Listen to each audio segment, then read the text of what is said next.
Hi students, good morning. So today we are going to start our third poem, Lines Written in Early Spring, written by the famous nature poet William Wordsworth. So let us see about the poet William Wordsworth first.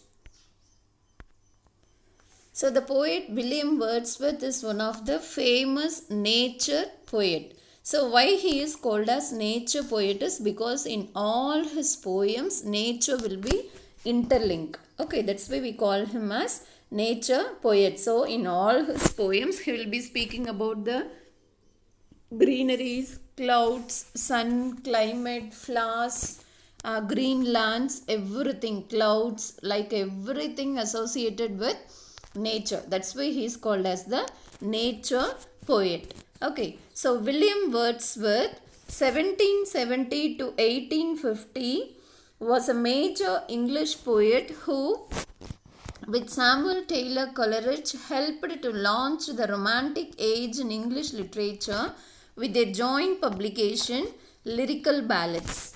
Wordsworth was Britain's poet laureate from 1843 until his death. He was popularly known as a nature poet. Some of his famous poems are Daffodils, The Solitary Reaper, To the Cuckoo, The Tables Turned, Lines composed a few miles above Tinton Abbey. Okay, so William Wordsworth, he is called as the nature poet. He was born in 1770, that is 7th April 1770, and he was died on 23rd April 1850. Okay, so he was a major English poet. So he was one of the important famous English poet who with Samuel Taylor Coleridge. So along with another famous poet Samuel Taylor Coleridge, he helped to launch the Romantic Age in the English literature with their joint publication Lyrical Ballads. So what is mean by ballads is it is a poem written in the form of a song. Okay, so it will mostly it will contains quatrains, that is poems with 4 stanzas is called as quatrains. So ballad is a poem, a story written in the form of a poem which contains four lines as one stanza, that is quatrains, right? So what is lyrics? Already you know what is meant by lyrics. Lyrics means the words in a line is called as lyrics. So along with the Samuel Taylor Coleridge, Wordsworth had published lyrical ballads. Okay, so this was the first publication in the Romantic Age in the English literature. Wordsworth was Britain's poet laureate from 1843 until his death.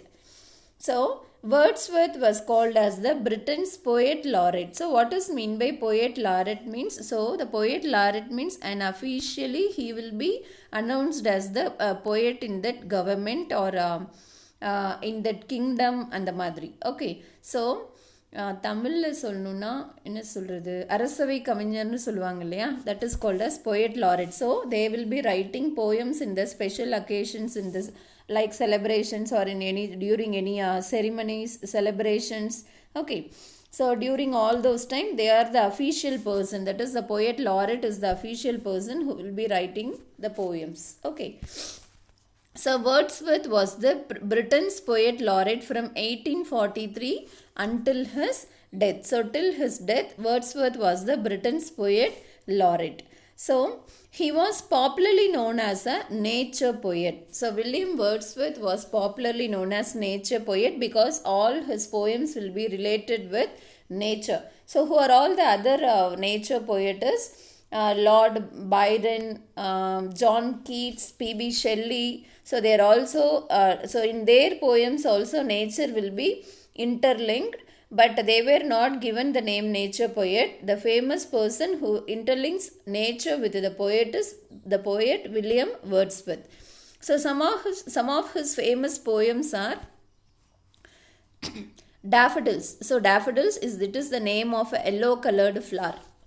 The Solitary Reaper, To the Cuckoo, cuckoo is a bird. The Tables Turned, lines composed a few miles above Tinton Abbey. So Tinton Abbey is the name of a place. Okay. So these are his famous poems. So this is about the poet William Wordsworth, the one of the famous nature poet during the Romantic age in the English literature. Now let us come to the poem Lines Written in Early Spring, William Wordsworth. Okay, so what is mean by lines written in early spring?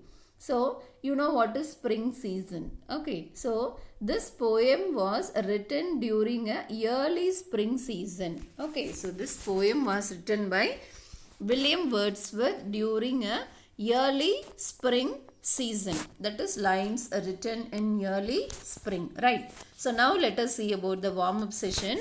So what is the theme of this poem is, here the poet explains how man has disassociated himself from the nature. So how man has separated himself from the nature. So generally we can say man has, all the human beings, all the humankind has some close association with the nature. Is it or not? So we and the nature, so love for the nature is inborn in everybody. நம்ம யாராவது will you say that you don't love nature? எனக்கு nature மேல இந்த greeneries மேல அது மேலெல்லாம் எனக்கு ஒரு பெரிய affection கிடையாதுன்னு யாராவது சொல்லு? No one will say. Okay, so everybody will have a great love, immense love for nature. Okay, so here the poet wants to say that, so what is the theme of this poem is how the man has disassociated himself from the nature. That is the theme of this poem, and that's what the poet Wordsworth wants to explain in this poem Lines Written in Early Spring. Okay, so let us see about the warm-up session before getting into the poem. So what is given in the warm-up? Do you go for leisurely walks? If you are a city dweller, what or who would you expect to see on your way? So do you go for leisurely walks? Will you go for a leisurely walk or not? Yes, every one of us will like to have a leisurely walk. Okay, so leisurely walk na where we will be preferring, nammaloda bedroom kullaye, whether we will be liking to walk inside our bedroom itself? No, definitely not. So we will like to go away from our house, that is to the nature. Is it or not? So if you are a city dweller, so if you are a person living in a city, what or who would you expect to see on your way? So who will be, what things or who, which person will you expect to see on your way? If you go to a village, what scenes would you observe? If you are going for a village, okay, what are all the scenes will you observe? Enna observe பண்ணுவோம்? So ஒரு அழகான trees with lots of colourful flowers இருந்ததுன்னா இதுன்னு எப்படி இருக்குது சொல்லுவோமா? No, definitely not. Definitely will be enjoying all those sceneries. Definitely வில் பி observing all those sceneries, right? Okay, now read the poem Lines Written in Early Spring, which expresses the poet's feelings towards nature and the lessons he has learned from it. Now read the poem Lines Written in Early Spring, which expresses the poet's feelings towards nature. So what this poem expresses is, this poem expresses the poet William Wordsworth's feeling towards the nature. Already we have seen he is a nature lover, and that's why he had gained the name nature poet. And the lessons he has learned from it. Learn from what? Learn from the nature. Okay, so this poem totally contains 6 stanzas, each with 4 lines. Okay, let us see the first 3 stanzas in today's class. Let me read once. I heard 1,000 blended notes, while in a grove I sat reclined, in that sweet mood when pleasant thoughts bring sad thoughts to the mind. To her fair works did nature link the human soul that through me ran, and much it grieved my heart to think what man has made of man. Through primrose tufts in that sweet bower, the periwinkle trailed its wreaths, and it is my faith that every flower enjoys the air it breathes. The birds around me hopped and played. Their thoughts I cannot measure, but the least motion which they made, it seemed a thrill of pleasure. The budding twigs spread out their fan to catch the breezy air, and I must think, do all I can, that there was pleasure there. If this belief from heaven be sent, if such be nature's holy plan, have I not reason to lament what man has made of man? Right. So, in this poem, actually the poet William Wordsworth wrote this poem. So, when he was walking in a nearby village called Alfred. Okay. So, when he went out for a nearby village called Alford, the poems, so from this we can understand that this poem settings may be associated with the village. So, he was sitting under a tree and he was thinking about the nature and its beauty. Okay. So, when the poet William Wordsworth had went out for a leisurely walk to a nearby village called Alford. Okay. So, he was sitting under a tree and he was thinking about the nature and the beauty of the nature. So, his thoughts shifts to the misery of the man and how the misery works on the human beings in this poem. Right. Let us see the first stanza. I heard 1,000 blended notes while in a grove I sat reclined, in that sweet mood when pleasant thoughts bring sad thoughts to the mind. I heard 1,000 blended notes. Who here I refers to the poet William Wordsworth. I heard. So what the poet is hearing? So when he was sitting under a tree, he heard 1,000 blended notes. So here notes refers to the musical notes or musics or sound. So what is mean by blended? Blended means mixed. So the poet Wordsworth is hearing 1,000 mixed musical sounds. So when he had heard this is when he was while in a grove I sat reclined.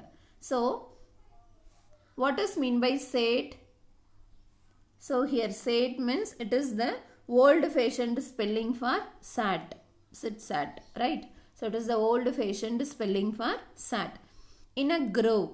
What is mean by grove? So grove is a small area of land with a group of trees, especially of the same kind. So ஒரே varieties of trees, almost ஒரே varieties of trees இருக்க ஒரு small area of land. So definitely it will be very very greenish to look, right? So while in a grove I sat reclined. So in what position the poet is sitting is, the poet is sitting in a reclined position. So reclined position means lean back in a position of rest. அப்படியே சாஞ்சு rest எடுக்கிற பொசிஷன்ல அப்படியே சாஞ்சு உட்கார்ந்திருப்போம் இல்லையா, that is called as reclined. So what is the meaning of the first two lines? So when the poet William Wordsworth went out for a walk to the nearby village. Okay, so he was sitting in a resting position. Where he was sitting in a grove. Grove means a group of, a small area with a group of trees. So during that time what he is hearing? He is hearing 1,000 blended notes. That is, he was able to hear a mixed musical notes, varieties of mixed musical notes. So the mixed musical notes என்னவா இருக்கும்? Definitely it might be the sound of breezy air, wind, the music made by the different kinds of birds. Okay, so that is referred to as 1,000 blended notes of the nature. Can you understand? Now let us see the second line and the third line.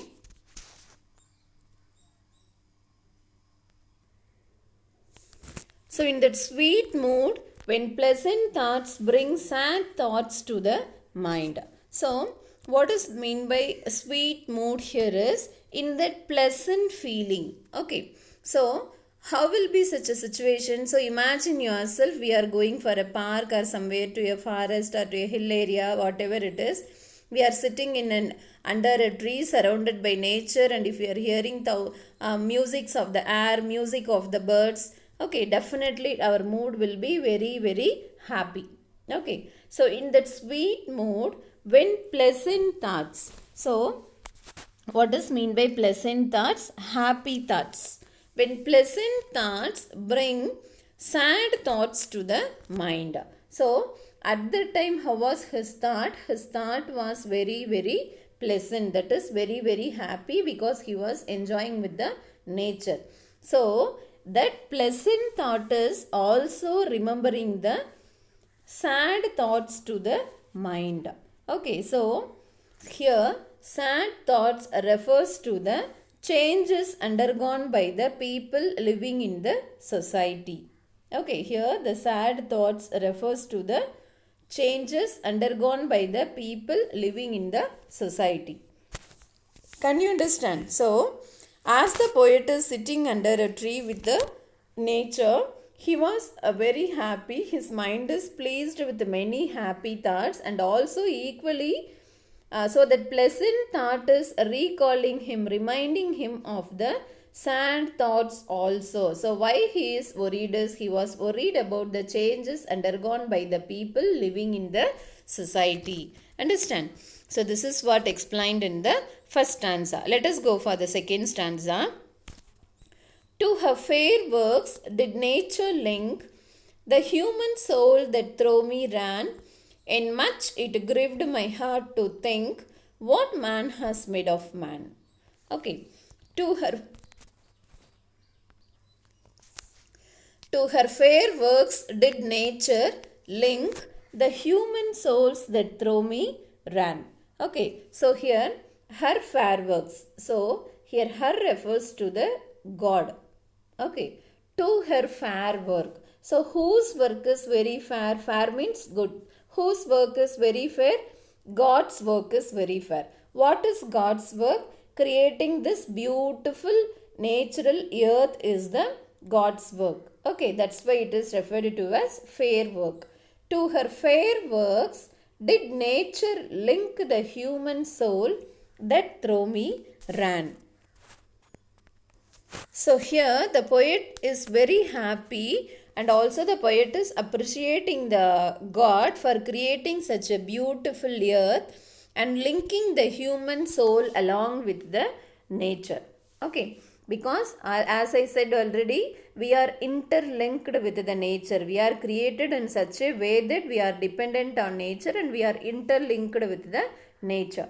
So the poet is very happy about the God, feeling very happy about God for creating such a wonderful earth filled with lots of nature. And much it grieved my heart to think what man has made of man. So grieved means to feel, what is that, feel of sad or feel of sorrow or feeling a depressed feeling, that is grieved.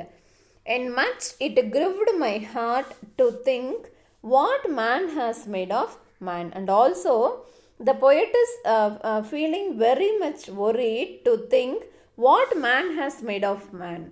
Okay, what man has made of man. See, listen, what is the meaning here is,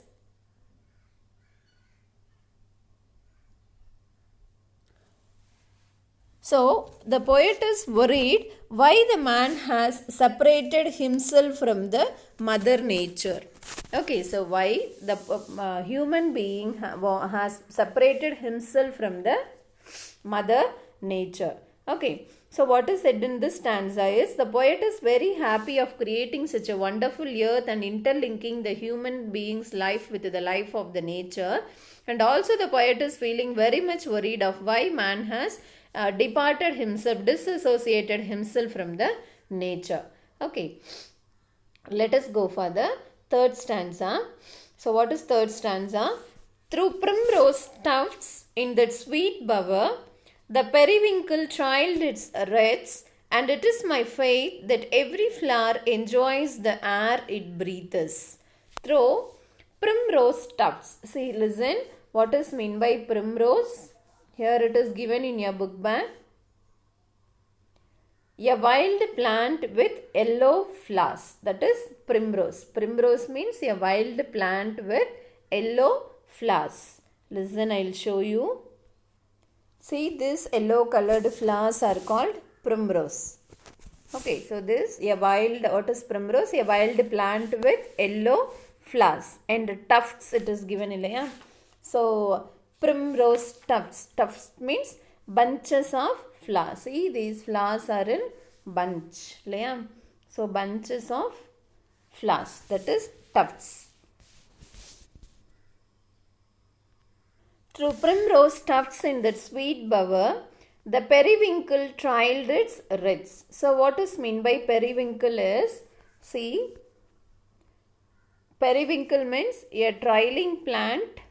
See, here itself they have given primrose in your book itself.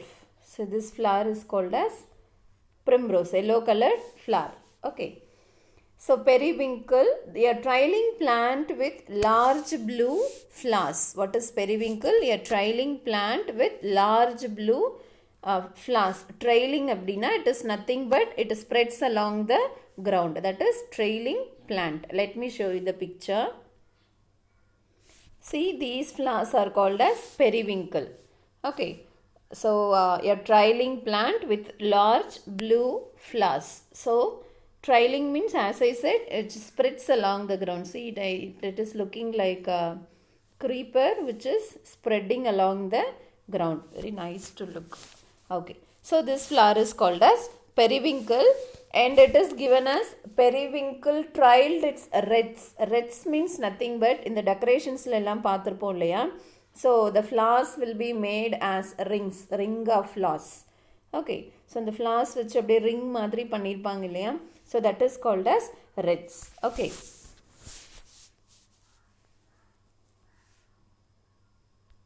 Come back. So through primrose tufts in that sweet bower, the periwinkle trailed its wreaths, and it is my faith that every flower enjoys the air it breathes. Through primrose tufts, that is through bunches of yellow colored primrose flowers in that sweet bower. So bower means a pleasant shady place under trees. Okay. What is mean by bower? Pleasant shady place under the trees. So under a shady tree, definitely it will be very, very pleasant because the air will be chill. We can hear the sounds of the birds. So definitely it will be very, very sweet place to enjoy. Okay. So through primrose tufts in that sweet bower, the periwinkle is blue colored flowers, the plant with blue colored flowers. It trailed its wreaths. Okay, trailed its wreaths means, so it is spreading along the ground in a circular path. Okay, and it is like the arrangement. So actually wreath means an arrangement of flowers in the shape of a circle.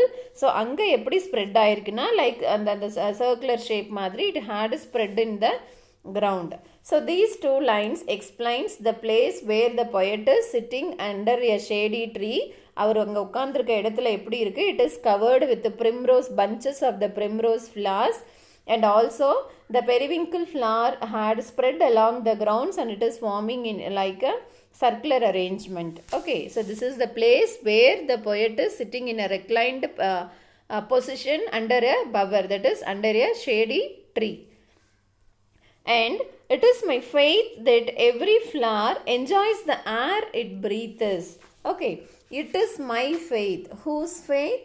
It is the faith of the poet. It is the confidence. It is the hope of the poet that every flower is enjoying the air. Every flower is enjoying each ounce of the air it is breathing. So the poet hopes that, the poet believes that all the flowers, that is all the primrose flowers and all the periwinkle flowers under that bower is enjoying the air it is breathing.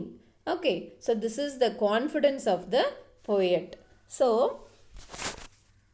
by this what we can understand is, definitely we should be thankful of living with the nature. Is it or not? So this is what said in the third stanza. Okay, so we have completed stanza 1, 2 and 3. What is in the first stanza? So as the poet is sitting under a grove in a leaning position, that is in a resting position, he was able to hear thousand mixed and musical notes from the nature. So in that happy thought, in that happy mood, in that happy feeling, as his mind was as his mind was filled with many pleasures, it is also equally recalling him the sad thoughts. So what is that sad thought? Is he is worried about the changes undergone by the people in the society. So what is the change undergone by the people in the society? Means that is the poet is worried that the human being had disassociated from the nature, that is they have separated themselves from the nature.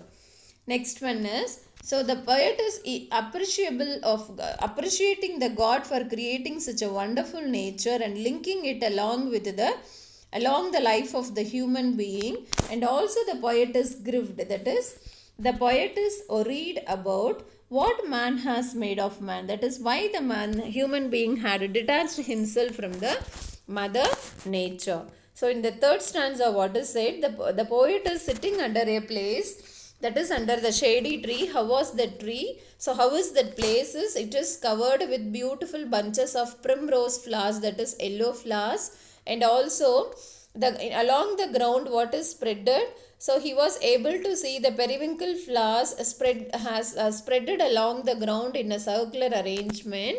And it is the confidence of the poet that definitely each and every flower is enjoying the air it is breathing, and the poet is feeling very, very thankful of living along with the nature.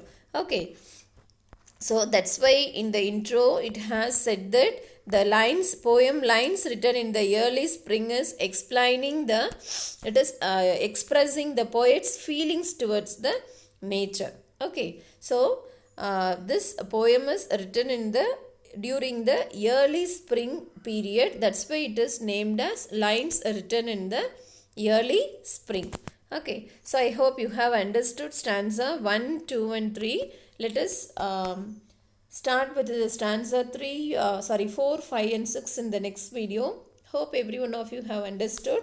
So you have to read all the meanings of this dark colored words. Okay, and also write everything in your book. Take notes of all the lines which I have explained in your book also. Okay, hope every one of you have understood. Thank you for watching. Thank you.